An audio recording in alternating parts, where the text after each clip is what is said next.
according to the biblical story, Jacob knew that there were an abundance of grain called the corn growing along the Nile River when the situation became desperate and the Jews were forced to send a delegation of Egypt in order to obtain supplies of grain.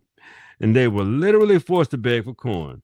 And this was the awkward social position of the wanderer tribe, because Egypt was the land that there were traditional rituals, and supposedly they were also the land of the inferior gods. Okay, now check it out. However, good fortune, if not divine intervention, was waiting to help the chosen people. An outcast from the tribe and a lawyer named Joseph already rose through the ranks in Pharaoh's agricultural administration to become Grand Vizier of the Granaries.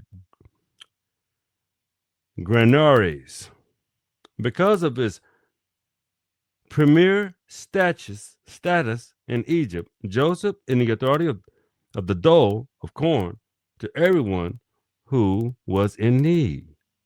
That was good news.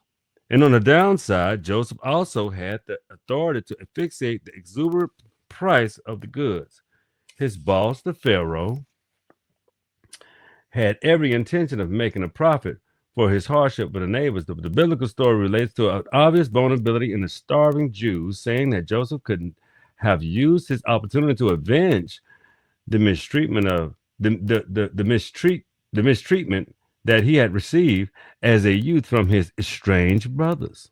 However, such a course of action would not have meant the biblical imperative, but using parables as meaning this the moral education instead of the taking of the low road. Joseph decided to play a jovial trick upon his unexpected relatives because he had become solid in slavery.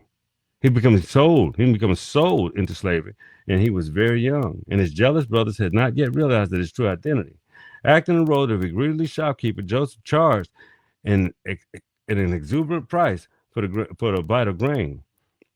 Then he completely surprised the grumbling relatives that hid their very same gold coins inside of a gunny sack, and they were loaded into their wagons. When this gift was discovered, Joseph revealed his identity, and he was reunited and repentant with his brothers.